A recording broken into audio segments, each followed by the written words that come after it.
আজকে আমরা শিখলাম ট্রাই টু এর ব্যবহার, অর্থাৎ ট্রাই টু মানে চেষ্টা করা অর্থে আমরা ট্রাই টু এই শব্দটাকে আমরা ব্যবহার করি শব্দগুচ্ছকে।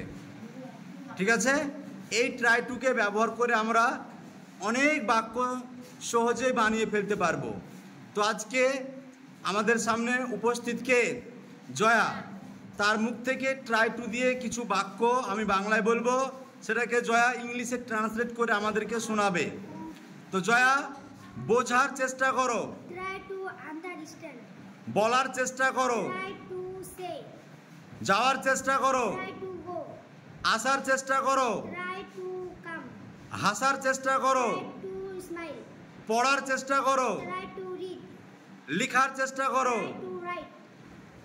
তারপর বললাম হয়তো দৌড়ানোর চেষ্টা করো, ট্রাই টু রান। আর করার চেষ্টা করো, ডু। গুড, ভেরি গুড, খুব সুন্দর হয়েছে। জয়ের জন্য একটা হাততালি হবে।